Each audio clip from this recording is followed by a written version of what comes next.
Sir అదే కదా!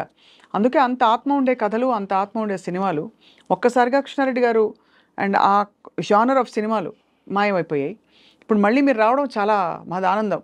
Because మంచి కామెడీ ఉంటుంది, టైమింగ్ ఉంటుంది, ఒక ఆత్మ కథ ఉంటుంది అందులో అని వెయిటింగ్ సార్. ఈ ద నాలెడ్జ్ కోసం. చైనీస్ విలనా సార్? అక్కడికెళ్ళి పట్టుకొచ్చారా? ఇక్కడే ఉంటారా ఆయన? లేదండి అక్కడి నుంచి చైనా నుంచి మంగోలియాలో ఉంటాడండి ఆయన. ఎలా పట్టారు ఆయన్ని? ఇప్పుడు యాక్చువల్గా పట్టే పని మీద ఉన్నానండి. పట్టేస్తాను. చూసి మీకు కరెక్ట్ ఇదైతే కరెక్ట్ ఆడైతే కరెక్ట్ అని నేను ఎంచుకున్నానండి. ఆడ ఎక్కడ ఏంటో తెలుసుకున్నానండి. తెలుసుకున్న తర్వాత ఇప్పుడు వాళ్ళకి పంపించాము. వాళ్ళ దగ్గర నుంచి రావాలి ఇంకాను. అలాగే ఇటు ఇంగ్లీష్ హీరోయిన్ అండి, త్రిబుల్ చేస్తున్న అమ్మాయి ఉంది కదా, కొంచెం ఆ అమ్మాయిని ఒకళ్ళని వేస్తానండి. మన తెలుగు వాళ్ళు ఎవరెవరు ఉన్నారు సార్ ఈ సినిమాలో? మలయాళ హీరో, ఇంగ్లీష్ హీరోయిన్, అదే మంగోలియన్ విలన్ కాబట్టి తెలుగు వాళ్ళు ఎవరు ఉన్నారు? తెలుగు వాళ్ళు అని అంటే ఇప్పుడు అనుపమ్ ఖేర్ ఒక అతను ఉన్నాడండి, హిందీ అతను. ఇంక మిగతా చిన్న కాస్టింగ్ ఏదైనా ఉంటే తెలుగు వాళ్ళు ఉంటారండి. మీ హిట్ కాంబినేషన్స్ లో వచ్చిన స్టార్స్ ఎవరైనా ఉంటారు? ఒక్కళ్ళు కూడా ఉండరు. అంటే ఉదాహరణకి జగపతి బాబు గారు కానీ, లేదు మన రాజేంద్ర ప్రసాద్ గారు కానీ, అలీ గారు కానీ, బాబు మోహన్ గారు కానీ ఎవరు లేరు. ఒకవేళ హీరోకి మదర్గా ఉంటే ఎవరైనా ఉంటారేమో నాకు ఇంతవరకు నేను ఇంకా ఏమనుకోలేదండి. అనుకుంటే ఇక అప్పుడు చెప్తా. కృష్ణారెడ్డి గారు అంటే clean cinema, professional film making.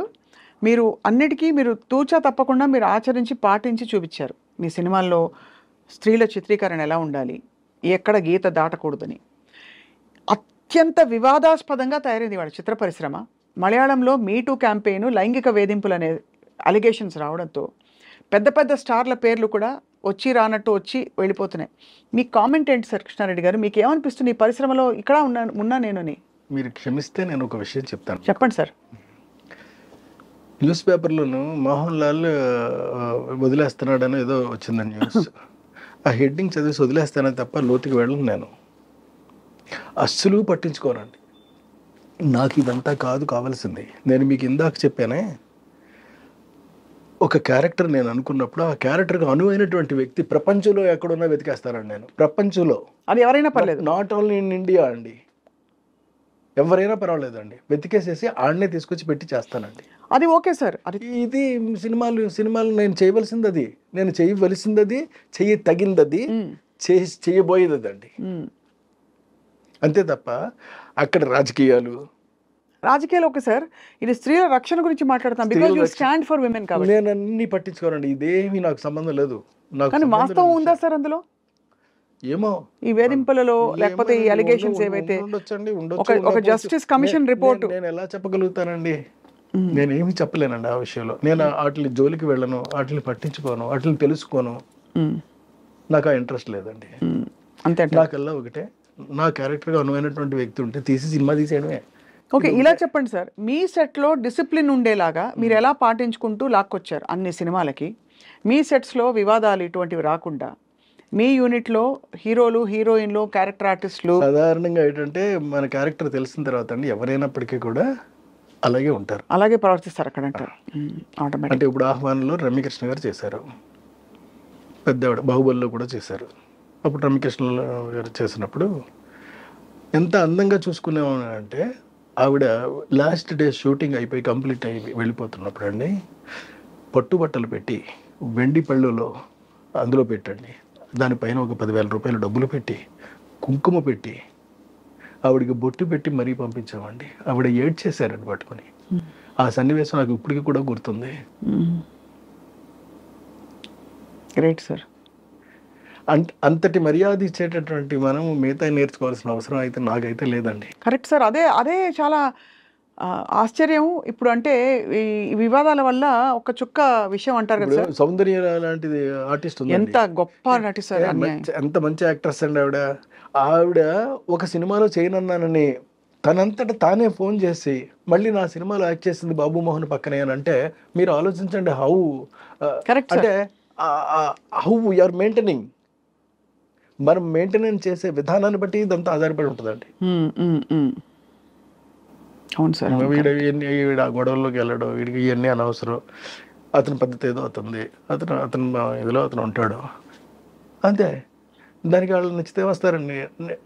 ఒకవేళ నచ్చలేదు మానేస్తారు, మళ్ళీ నచ్చింది మళ్ళీ వస్తారు.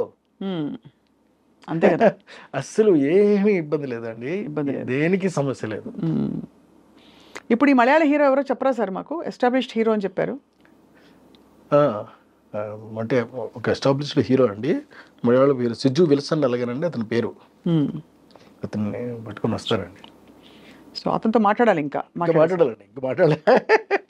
నేను వేసుకున్నాను అంతే, మీ లెక్కలు అంతే, లెక్కలు తప్పకుండా అది.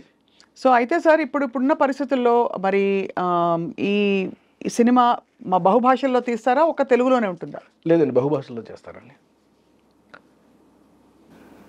ఇంగ్లీష్లో చేస్తాను, మలయాళంలో చేస్తాను, హిందీలో చేస్తాను, ఇంకెలా ఏ భాషలో వీలైతే ఆ భాషలలో చేస్తారండి. ఏమో రేపు పొద్దున జనానికి నచ్చింది అనుకోండి, దానికి బ్రహ్మరథం పడితే వాళ్ళే తర్జుమా చేయించుకుంటారు ఎక్కడెక్కడికో, ఎక్కడెక్కడ కన్నడ, మలయాళం, హిందీ ఇవన్నీ కాకుండానండి జపనీస్ లాంగ్వేజ్, చైనీస్ లాంగ్వేజెస్లో కూడా వెళ్ళిపోవచ్చు. అవును, అక్కడ మొంగలియన్ విలన్ ఉండగా ఏముంది, ఆత్మ ఒక్కళ్ళు చాలు కదా సార్ సినిమా నడిపించడానికి.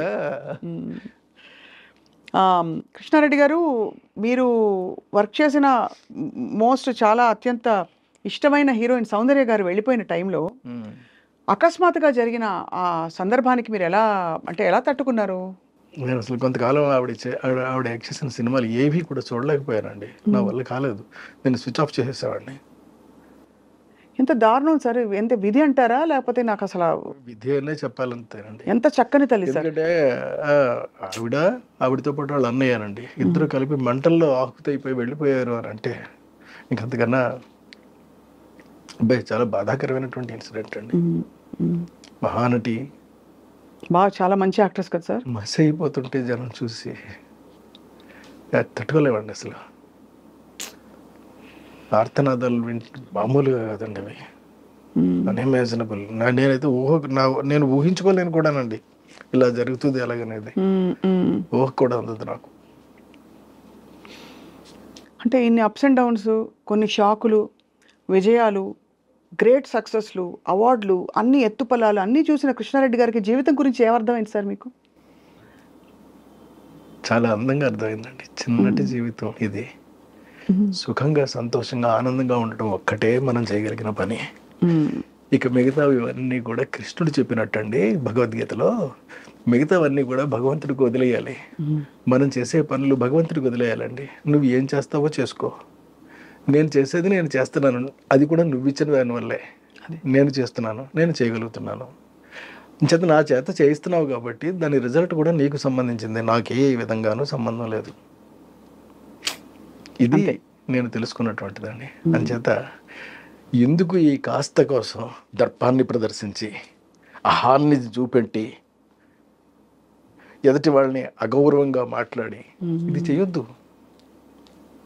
ధర్మంగా, గౌరవంగా ఎదుటి వ్యక్తిని మర్యాద ఇస్తూ నువ్వు ఎలా ప్రవర్తించగలవో అలా ప్రవర్తించు, సరిపోద్దంతే. ఇది ఒకటి నేను నేర్చుకున్నదండి. Excellent sir. మీ కొత్త సినిమా ఎప్పుడు సార్ స్టార్టింగ్? బహుశా 2 monthsలో స్టార్ట్ అవుతుందండి. ఎక్కడెక్కడ షూటింగ్ అడగచ్చా? అప్పుడు ఇంకా ప్లానింగ్లో అడగొచ్చండి. మొత్తం అన్ని ఏర్పాట్లు చేసేసుకుంటున్నాం అండి అన్నిటికీ కూడాను. అంటే 90% రామోజీ ఫిలిం సిటీలో చేస్తానండి. ఇక్కడే. ఓకే, అయితే డెఫినెట్గా ఇది ఫ్యాంటసీ కాబట్టి ఎవ్రీబడి ఈజ్ వెయిటింగ్. ఎందుకంటే ఈ మధ్య కొంచెం ఇలా నాలెడ్జ్తో కూడినవి, పురాతనమైన నాలెడ్జ్ మన చేతిలోకి రావడం, ఇలాంటి సినిమాలు వినంగానే మంచి జోష్ వస్తుంది అందరిలో తప్పకుండా. అండ్ ఐ థింక్ భారతీయ సంపద అంత గొప్పది కాబట్టి అది సార్. సో అయితే కృష్ణారెడ్డి గారికి మేము all the very very best అని నమస్కరించి చెప్తూ, సార్ కృష్ణారెడ్డి గారు, మీరు దైనందిన జీవితంలో మీరు ఏం చేస్తారు? ఇప్పుడు సినిమాలు చూడడం, రాసుకోవడం, ఇవి కాకుండా ఎనీ అదర్ హాబీస్? ఇంకేమైతే ఏం పెట్టుకోరండి, అంతే. సినిమాలు చూడడం, లేకపోతే రాసుకోవడం, లేకపోతే కొత్త విషయాలు తెలుసుకోవడం. ఐప్యాడ్ ఉంటుంది కదా అండి, ఈ ప్రపంచం గురించి మొత్తం అదే తెలియజేస్తూ ఉంటుంది మనకి. అవును. అంచేత మొత్తం అన్ని ఏదైనా సరే అన్నీ తెలుసుకుంటానండి. కొత్త కొత్త పాటలు వింటూ, నాకు నచ్చిన జూలు నేను చేసుకుంటూ నా జీవితాన్ని నేను హ్యాపీగా గడిపేస్తానండి. ఆర్టిఫిషియల్ ఇంటెలిజెన్స్ ఏమైనా వాడబోతున్నారా సార్ మీరు? ఏఐ ఇప్పుడు ఇలా 10 సెకండ్లలో పాట ఇచ్చేస్తోంది ఏఐ. లేదండి, వాడరా?